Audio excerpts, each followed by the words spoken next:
Hi, I'm Chris Mattock, designer of the Harmony House.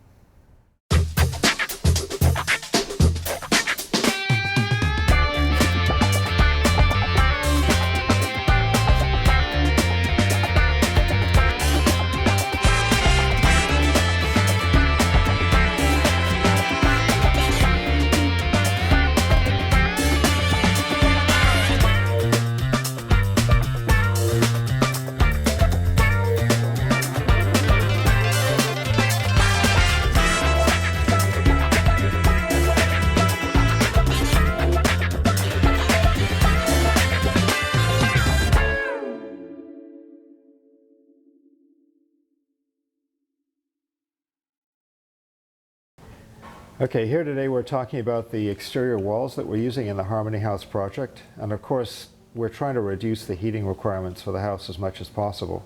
So we're going with a very highly insulated wall assembly. Our goal here is to build a wall that will have a composite insulating value of about R40. That means if we take everything into account, including the wood framing, that we get about an R40 out of the wall. And one of the ways we're going to achieve that is by using these things, which are called vacuum insulation panels, or VIPs. A vacuum insulation panel consists of a porous silica core and an aluminized plastic outer skin. These are actually fabricated in a vacuum chamber. So the end product has a vacuum, essentially, inside it, which significantly reduces the heat movement through the panel. So these panels have an R value of about R40, or about equivalent to a foot of fiberglass insulation. So right now, Winston is going to install one of these vacuum panels inside the wall assembly. Now what he's doing here is he's starting this assembly by foaming in the foam board insulation, which is at the back of the vacuum panel. This is 2 inches of isocyanurate foam insulation, which has about an R value of 12. This is a product called Thermax, manufactured by Dow. So this is immediately behind the wall sheathing that we have in the wall. So by foaming in the insulation here, we're making the wall airtight, and we're also ensuring that the wall is fully insulated, that we're getting every cavity, every space of the wall fully insulated.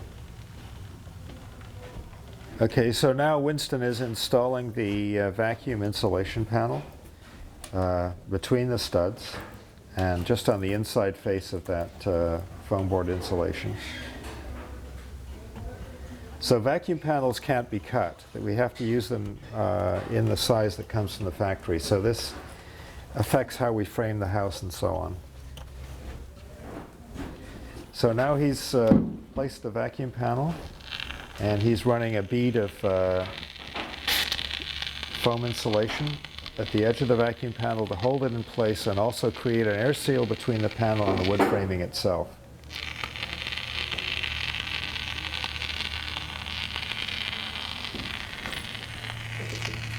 So the spray foam insulation will act to insulate at the edge of the panel, and it will also act to hold the vacuum insulation panel in place.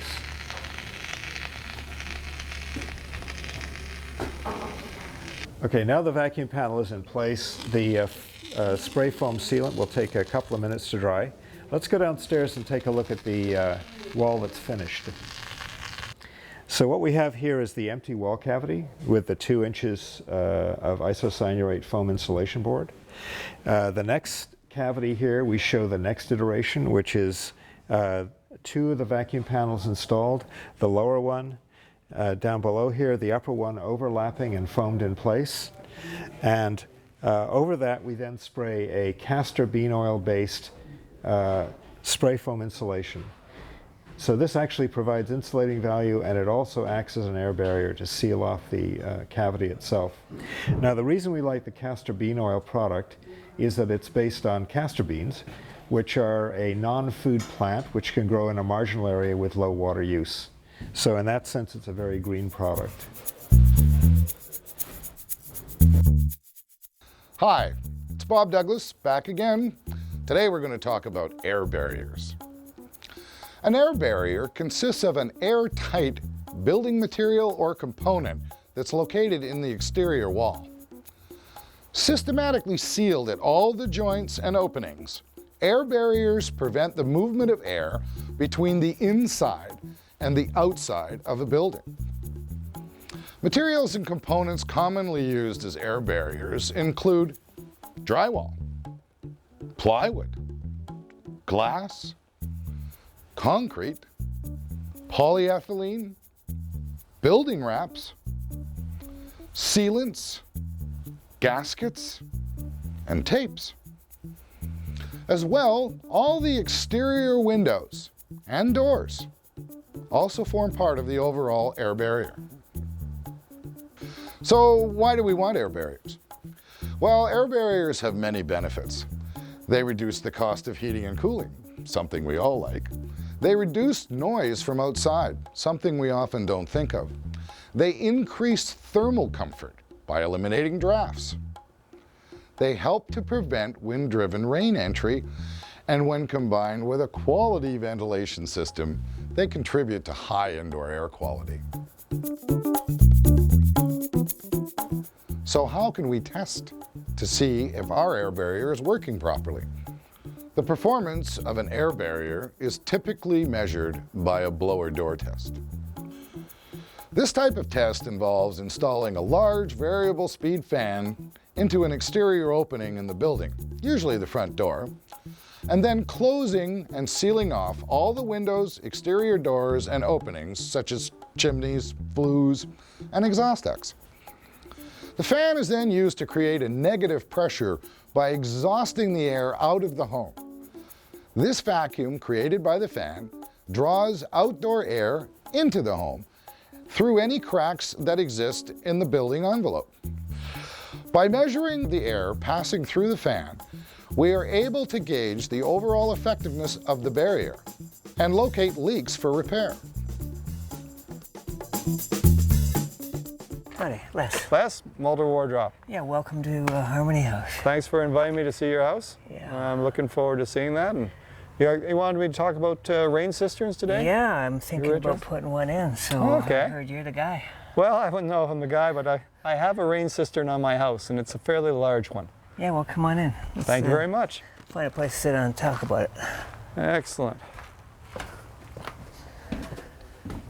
So just go again, 8 feet deep, and Mine was, as I said, my deck was 17 feet by 10 feet out. right. As much for sizing of tables and stuff like that. And then the 8-foot depth. And then as we looked at it and worked at the volume, Right. it was plus or minus 500 gallons from what the engineer had specified. Well, maybe we can step outside here, and I'll show you where we would like to perhaps. Okay, yeah, let's go figure out just where we could fit it or what might be appropriate. Yeah, and then Charles can get back to. Back to pounding all those vents into place.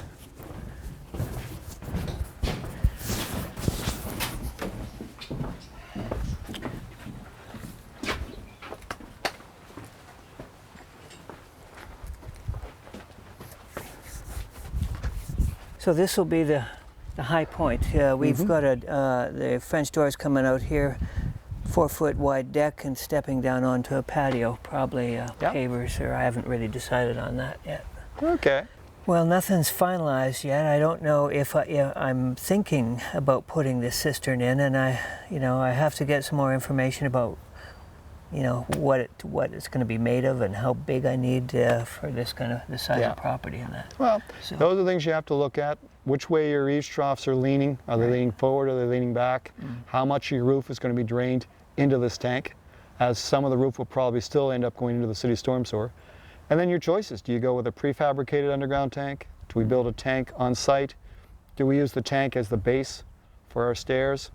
Any of a number of questions. And of course, what's in the yard that's going to require the water? Right. Do we even need that kind of volume of water? Or I think we got a stream probably over there in the ravine. Maybe we just throw a big suction hose over the edge, but I don't think the fish will go for that. But if I can be of further assistance, you're more than welcome to come and see the cistern and look at the different things. I've got a variety of pictures that we took as we were constructing it. Right. And I've also got probably a few ideas of what I'd like to do different if I had to do it again. But the key thing I look at with something like this is, how can we use this rainwater, keep it on site, and then how can we use the structure that we're holding it in for 3 or 4 different functions? not just for holding the rainwater. Absolutely beautiful. Thank you so much. You're welcome. I'm glad to be of help. In the past, some of our homes were so leaky that you could feel the draft of air entering and leaving the home. And we didn't see the need for providing fresh air with a dedicated ventilation system. However, as we got better at making homes more efficient and comfortable, the need to provide proper ventilation became very evident. Heat recovery ventilators, or HRVs, are a great way of maintaining high indoor air quality while minimizing energy costs. They're beneficial in a number of ways. They collect contaminants like moisture and odors from your kitchen and bathrooms to exhaust them outside. They recover most of the heat from the exhaust air and transfer it to the incoming air to reduce your heating or cooling costs. And they distribute fresh air throughout the home to help keep you healthy year-round. On the top left, we have the air coming from outside. On the bottom left, we have air coming from the bathrooms, the stale, stuffy rooms of the house. Fresh air goes down through this diagonal, 45 degrees. Our exhaust air comes up through this 45 degrees. And by passing in close proximity to one another, heat transfer goes on to the point we're getting approximately 3/4 of the heat that we would have lost is being recovered into the fresh air. They remain completely separated, so the contaminated air we're really trying to exhaust doesn't have any effect on the fresh air except to warm it. Once it leaves this core, they enter into a twin set of fans, 100% separated, and the beautiful thing is here is they run at the same speed. This top fan delivering air outside, and where it's waste, it's gone, it's been cooled off, it's leaving. The bottom fan then is carrying fresh air that's nice and dry. It goes through the duct and into the filter where it's cleaned of the finest particulate before going directly to the bedrooms and living room, dining room. 24/7, low speed, seasonally adjusting, where it runs depending on the season from the lowest rates in the winter, rising to a higher level in the spring and fall when your house needs more ventilation and the cost of doing so is less. The core is rather a fascinating little thing, and for years I couldn't even see that these things would work, but they're tested, they work. The fresh air goes through the individual squares. The squares have an enormous amount of surface area because the fin surrounding that, bridging the plates, giving it a lot of ability to pick up heat. The second section, the exhaust section, is the one that will take the exhaust air, and it's an open plate to allow for condensation to occur, which will occur when you're taking a shower and you cool that air off. Within this, it's designed to condensate and to drain away. So basically in this one cube, it's almost magic, but you'll get about 3/4 recovery from the waste air, all within that small volume of space.